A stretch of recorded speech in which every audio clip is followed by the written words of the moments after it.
Witchcraft can't touch you if you know these 5 divine secrets. Know this first, the Prophet faced it too. Let me tell you something that will shift your fear into faith.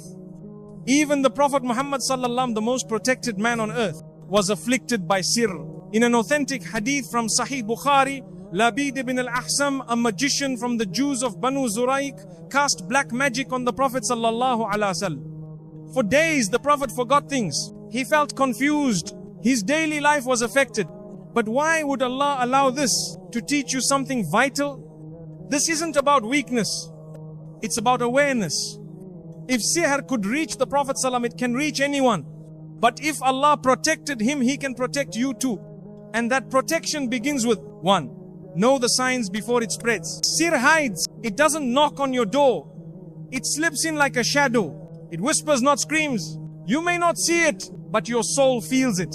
Common signs of black magic: sudden, unnatural hatred between spouses, constant nightmares, especially snakes, scorpions, or dark shadows, foggy memory, confusion or forgetfulness, feeling watched, even when you are alone, exhaustion or laziness without any medical cause. But pause. Islam teaches, don't jump to conclusions. Rule out physical illness, mental health or stress. But if you've done all that, and something still doesn't sit right in your chest, don't panic. You're not alone. Because the next protection is not from this world. The Qur'an is not just a book, it's a shield. Don't let it collect dust. Don't place it high on a shelf just for blessing. Because the Qur'an is not a decoration. It's your defense, your weapon, your shield. The Prophet ﷺ said, recite Surah Al-Baqarah, for taking it is a blessing, leaving it is a regret, and the magicians cannot confront it. Sahih Muslim. Do you hear that? Magicians cannot confront it. Black magic, powerless. Darkness, shattered. Because the words of Ar-Rahman pierce what no eye can see.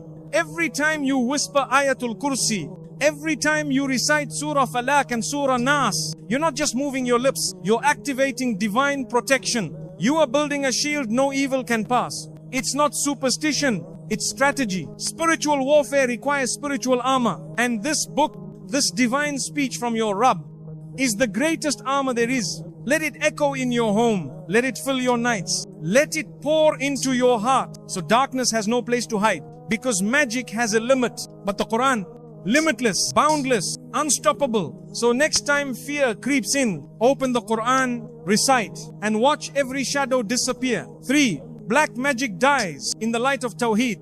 Listen carefully, because this could save your life. Magic is real, but it's not all powerful. It feeds on your fear.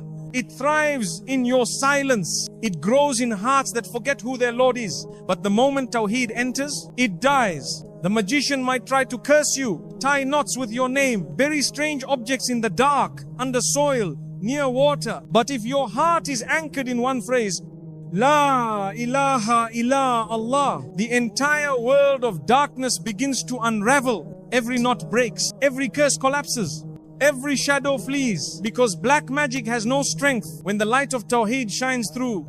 The Prophet ﷺ said, whoever says La ilaha illa Allah, wahdahu la sharika la, lahul mulku wa lahul hamdu wa huwa ala kulli shay'in qadir, 100 times in a day, will have protection from shaitan that day. Bukhari. This isn't just a dua, it's a shield, a fortress of light, a sword against the unseen. So say it with your tongue, whisper it with your heart, let it echo in your home, your breath, your steps, because no magic, no curse, no evil